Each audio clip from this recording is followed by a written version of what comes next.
उस इतालवी होटल में केवल 2 अमेरिकी ठहरे हुए थे। कमरे में आते जाते समय सीढ़ियों पर जो भी मिलता था उनमें से वे किसी को नहीं जानते थे।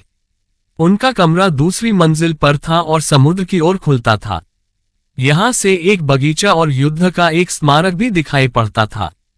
बगीचे में बड़े बड़े ताड़ के वृक्ष और हरी बेंचें थीं। अच्छे मौसम में वहां हमेशा एक कलाकार अपने ईजल के साथ आता था। कलाकार ताड़ के उगने की शैली और बगीचे एवं समुद्र के समक्ष होटलों के तीव्र रंगों को पसंद करते थे। दूर दूर से इतालवी नागरिक युद्ध के उस स्मारक को देखने आते थे। ये कांसे का बना हुआ था और बारिश में चमकता था। इस समय बारिश हो रही थी। ताड़ के वृक्षों से बारिश की बूंदें झर रही थीं। बजरी के बने हुए रास्ते पर गड्ढों में पानी भर गया था।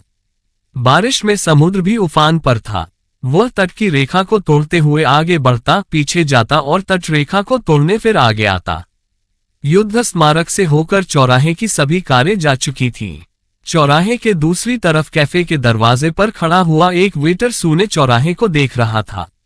अमेरिकी पत्नी उठी और खिड़की से बाहर झांकने लगी। उनकी खिड़की के ठीक नीचे एक बिल्ली बारिश में टपकती हुई हरी टेबल के नीचे दुबकी हुई थी। बिल्ली खुद को लगातार सिकोड़ने की कोशिश कर रही थी ताकि वह टपकती हुई बूंदों से खुद को बचा सके। मैं नीचे जा रही हूं और वह बिल्ली लेकर आऊंगी, अमेरिकी पत्नी ने कहा। यह मैं कर देता हूं, उसके पति ने बिस्तर में से प्रस्ताव रखा। नहीं, मैं ले आऊंगी। बेचारी बिल्ली बाहर बारिश में टेबल के नीचे खुद को बचाने की कोशिश कर रही है। 2 तकियों पर पैरों को टिका कर लेटे हुए पति ने अपनी किताब पढ़ना जारी रखा। तुम भीगना नहीं, उसने कहा। पत्नी सीढ़ियों से नीचे उतरी और जब वह ऑफिस के सामने से गुजरी तब होटल मालिक उठकर खड़ा हो गया और उसने उसे झुककर नमस्कार किया। उसकी टेबल ऑफिस के एक किनारे पर थी। वह एक वृद्ध और लंबा व्यक्ति था। इल पियोवे, बारिश हो रही है, पत्नी ने इतालवी में कहा। उसे होटल मालिक पसंद था। सी सिग्नोरा ब्रुत्तो टेम्पो। हाँ मैडम, बहुत खराब मौसम है। वह कमरे की मध्यम रोशनी में काफी दूर अपनी टेबल के पीछे खड़ा था। पत्नी को अच्छा लगा। उसका किसी भी शिकायत को पूरी गंभीरता से लेना वह पसंद करती थी।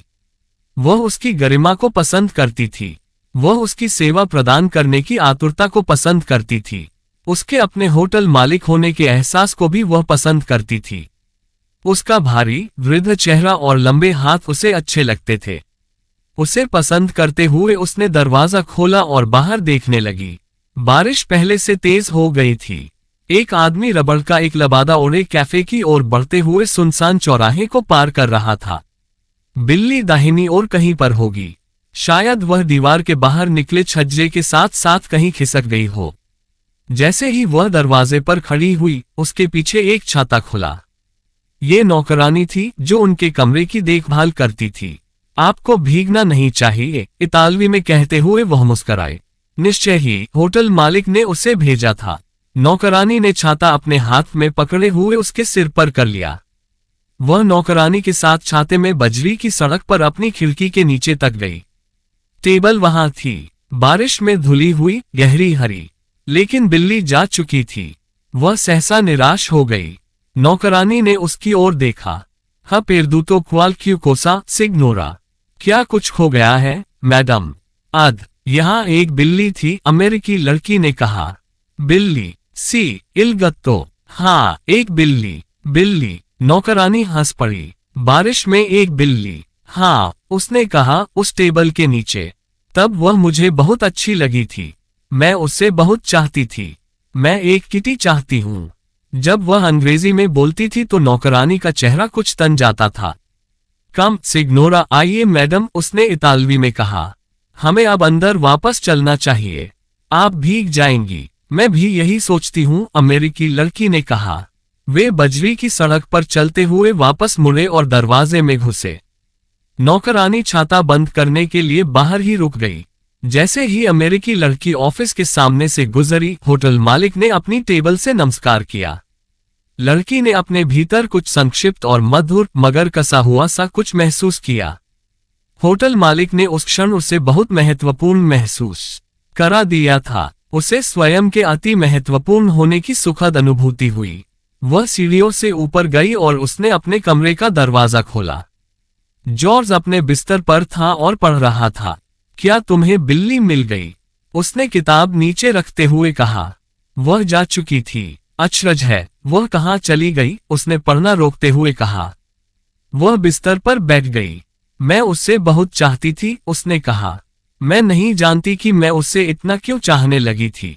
मैं उस बेचारी किटी को वाकई चाहती थी। बाहर बारिश में बिल्ली होना कोई हंसी खेल नहीं है।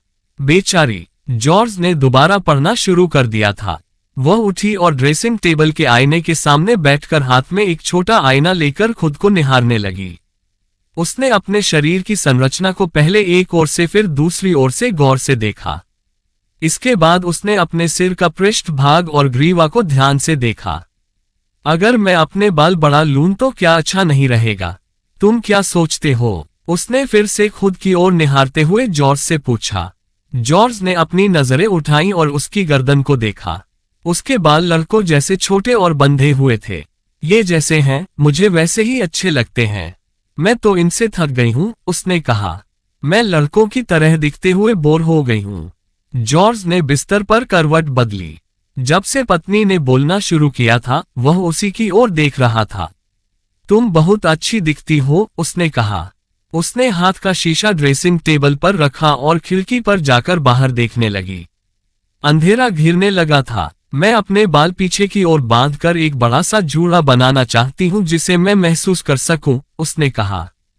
मैं एक बिल्ली रखना चाहती हूँ जो मेरी गोद में बैठे और जब मैं उससे प्यार से सहलाऊं तो धीरे धीरे म्याऊं म्याऊं करे। अच्छा, जॉर्ज ने बिस्तर से कहा। और मैं टेबल पर अपने चांदी के बर्तनों में खाना चाहती हूँ और मैं मोमबत्तियां चाहती हूँ। और मैं एक झरना होना चाहती हूँ और मैं आईने के सामने बैठकर अपने खुले बालों में कंघी करना चाहती हूँ और मैं एक बिल्ली पालना चाहती हूँ और मैं कुछ नए कपड़े चाहती हूँ। ओह, चुप रहो और कुछ पढ़ने के लिए उठा लो, जॉर्ज ने कहा और फिर से पढ़ने लगा। उसकी पत्नी खिड़की के बाहर देख रही थी। इस समय अंधेरा घना हो गया था और ताड़ के वृक्षों पर अब भी बारिश हो रही थी। जो भी हो, मुझे एक बिल्ली चाहिए, उसने कहा। मैं एक बिल्ली चाहती हूँ। मुझे अभी एक बिल्ली चाहिए। अगर मैं अपने बाल लंबे नहीं कर सकती या कोई आनंद नहीं पा सकती, तो एक बिल्ली तो पा सकती हूँ। जॉर्ज कुछ नहीं सुन रहा था। वह अपनी किताब पढ़ रहा था। उसकी पत्नी ने खिड़की के बाहर देखा। चौराहे पर बत्तियां जल गई थीं। किसी ने दरवाजे पर दस्तक दी। अवांती, अंदर आइए, जॉर्ज ने कहा। उसने किताब से नजरें हटाकर ऊपर देखा। दरवाजे पर नौकरानी खड़ी थी। वह एक सुंदर और बड़ी बिल्ली कसकर हाथ में पकड़े हुए थी और इस वजह से उसका शरीर नीचे की तरफ झुका हुआ था। माफ कीजिए, उसने कहा। होटल मालिक ने मुझे ये बिल्ली मैडम को देने के लिए कहा है।